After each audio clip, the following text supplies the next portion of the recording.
Did you know some of the most convincing scams begin with a simple compliment? Emma learned that lesson during a lively community arts festival. Families wandered through colorful booths, musicians entertained the crowd, and local artists proudly displayed paintings, sculptures, and handmade crafts. It felt like the last place anyone would expect to encounter a scam. Unfortunately, one booth was built on deception instead of talent. A friendly man welcomed Emma with a warm smile and introduced himself as a traveling portrait artist. He claimed that part of every sale helped fund free art classes for underprivileged children. Framed photographs of smiling customers surrounded his booth, along with newspaper clippings praising his generosity. A donation jar filled with cash sat near the table, making it appear that many visitors had already contributed. Everything looked genuine. The artist complimented Emma's smile and insisted she had the perfect features for a charcoal portrait. He explained that his afternoon schedule had suddenly opened because another customer canceled. Normally, he charged hundreds of dollars, but he offered Emma a special discounted price if she agreed immediately. He insisted the opportunity would disappear once another customer arrived. Emma hesitated. She rarely spent money on herself, but the sample portraits looked beautiful. The artist confidently described years of experience, awards he had supposedly earned, and community projects he claimed to support. Every sentence made him sound more trustworthy.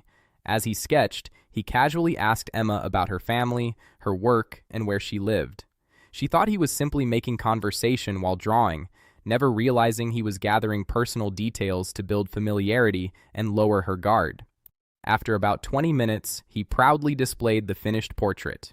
At first glance, it looked impressive. Before Emma could examine it carefully, he quickly slipped the drawing into protective wrapping, explaining that charcoal smudged easily. She paid him, thanked him, and happily carried the package home. That evening, she carefully opened it. Her excitement vanished instantly. The portrait inside looked nothing like the one she remembered seeing. The proportions were uneven, the facial features were rushed, and several obvious mistakes covered the page.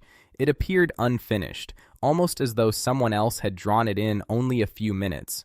Certain there had been a mistake, Emma returned to the festival early the next morning. The booth had disappeared. She contacted the event organizers, expecting them to provide the artist's information.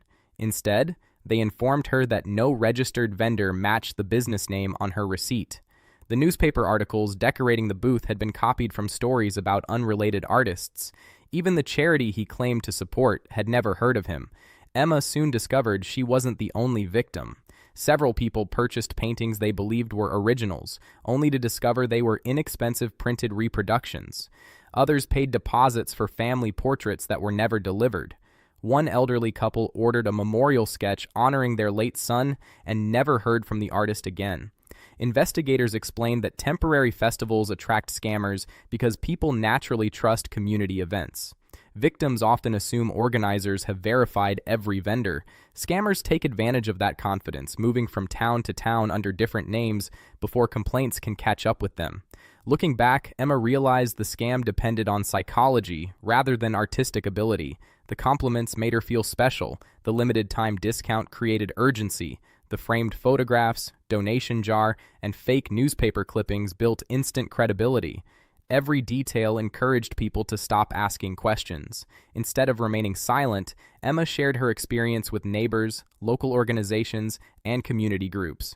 She encouraged everyone to research unfamiliar vendors, request verifiable business information, and avoid making rushed purchases based on emotional stories or limited-time offers. Months later, another nearby festival reported a nearly identical booth using a different business name. Thanks to warnings shared throughout the community, several visitors recognized the familiar tactics before anyone lost money. Organizers removed the fraudulent vendor and contacted authorities before additional victims were created.